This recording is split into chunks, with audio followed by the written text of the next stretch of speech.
नमस्कार, मैं हूं तनिष्का चौरसिया और आप देख रहे हैं एलआर न्यूज। चलिए जानते हैं कुछ खास खबरें। दिल्ली से अमेरिका जाना सस्ता हो गया है और ध्यान रखिएगा, मैं डंकी रूट की बात नहीं कर रही हूं। आज दिल्ली से अमेरिका जाना सस्ता हो गया है, लेकिन दिल्ली से प्रयागराज जाने की कीमतें आसमान छू रही है। इस उर्दू एन इम्पोर्टेड लैंग्वेज, क्या उर्दू निर्यात करी हुई जुबान है? और या फिर क्या ऐसा है कि जब मुगल घोड़े से भारत में आए तो अपने पीछे उर्दू को बैठा करके लाए? विधायक इस पवित्र महायोजन के लिए विभिन्न स्रोतों से, विभिन्न रास्तों से सरकार को लगभग 7,500 करोड़ का निवेश प्राप्त हुआ। और इसलिए प्राप्त हुआ, इस सोच के साथ प्राप्त हुआ कि देश विदेश प्रदेश के हर कोने से आने वाले श्रद्धालुओं के लिए हर प्रकार की सुविधा और व्यवस्थाएं मुहैया कराई जा सके। लेकिन कहना गलत नहीं होगा कि सरकार को चलाने वाले लोग और उनके चंद मुट्ठी भर अभिन्न मित्रों के लिए ये महाआयोजन आर्थिक वरदान साबित हुआ है।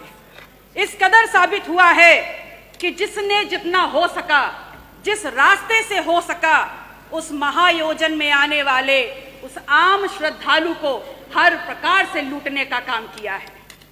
मान्यवर, आज दिल्ली से अमेरिका जाना सस्ता हो गया है और ध्यान रखिएगा, मैं डंकी रूट की बात नहीं कर रही हूं।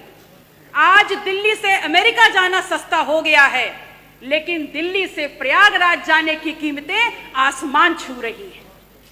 3 लाख करोड़ का आपको राजस्व मिला और उसके बाद भी आम आदमी सुविधाओं के लिए, व्यवस्थाओं के लिए हांफता रगड़ता रोता नजर आ रहा है। मान्यवर, सामाजिक और धार्मिक आयोजन में सरकार ने अपनी तरफ से व्यवस्था की गारंटी ली थी, तो आज सरकार को सामने आकर के इस बात को स्वीकारना होगा कि आप ठीक व्यवस्थाएं दे नहीं पाए। उस महाकुंभ में आई हुई संख्या को अपनी उपलब्धि ना बताएं, क्योंकि उस महाकुंभ में आई हुई जो संख्या है वो भारतीय समाज के धार्मिक चेतना का परिणाम है, वो आपकी उपलब्धि नहीं है। उसका श्रेय लेना बंद करिए, बल्कि प्रमुखता से सामने आकर के जो खामियां हुई हैं, जो अव्यवस्था हुई है, उसको स्वीकारिए और सबक लीजिए कि आगे ऐसा दोहराया ना जाए।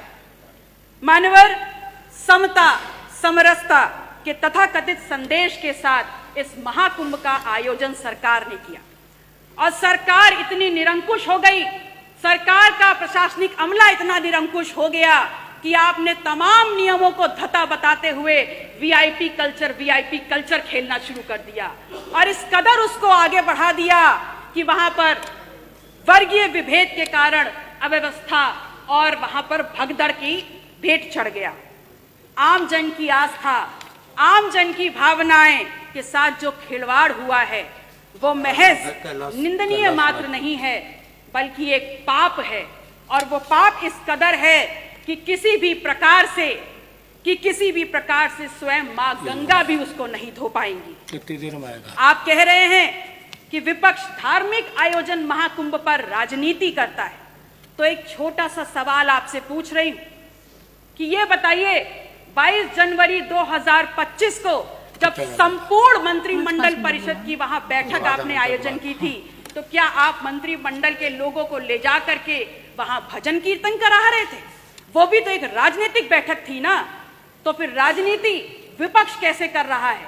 असल में राजनीति कंप्लीट 100% शुद्ध राजनीति तो आप कर रहे हैं, और उसमें भी इस कदर राजनीति कि आपने वहां पर भी, उस पवित्र स्थल पर भी पिछड़ों को पीछे ही छोड़ दिया।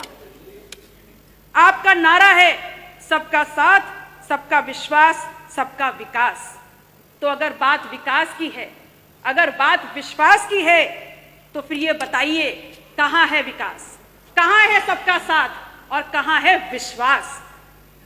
सच्चाई ये है कि तथाकथित सरपट दौड़ती विकास की इस ट्रेन को पकड़ने के चक्कर में बहुत सा सामान प्लेटफॉर्म पर पीछे छूट गया, और जो छूट गया उसमें है इस प्रदेश की आधी आबादी की सुरक्षा, जो प्लेटफॉर्म पर छूट गया वो है नौजवानों की नौकरी का सपना, और जो पीछे छूट गया उसमें है शब्दों की मर्यादा और हमारा अदब। शायद इसीलिए उस दिन सदन में जब विपक्ष के द्वारा विधानसभा की कार्रवाई में उर्दू को सम्मिलित करने की बात की गई तो यहाँ पर अशोभनीय और असंसदीय भाषा का प्रयोग किया गया।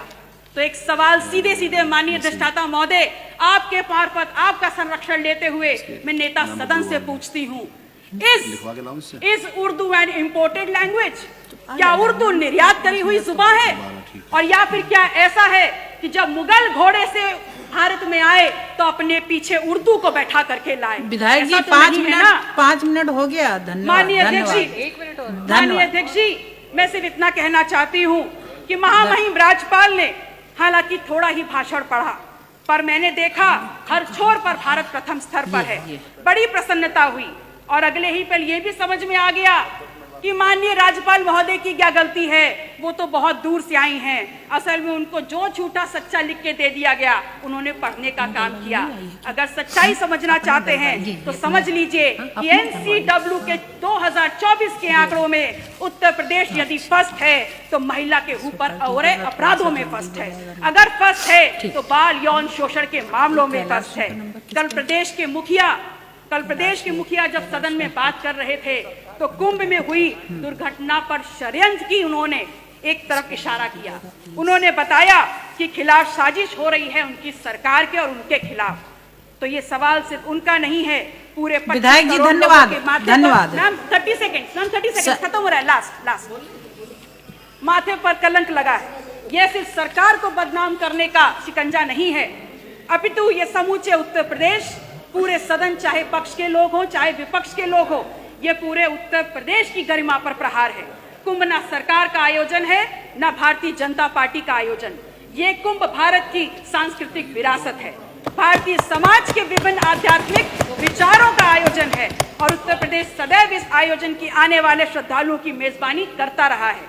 और अंत में मैं सरकार से मांग करती हूँ कि जो लोग भी षड्यंत्र में शामिल हैं उनके नाम सामने लाए जाएं, उनको कठोरतम सजा दी जाए। माननीय अधिष्ठाता महोदय, समय की बाध्यता है, मैं आपसे निवेदन करूंगी कि अपने क्षेत्र सिराथू से संबंधित जितने भी प्रस्ताव हैं मैं टेबल कर रही हूं, कृपया उनको मेरे वक्तव्य के साथ जोड़ने का कष्ट करें।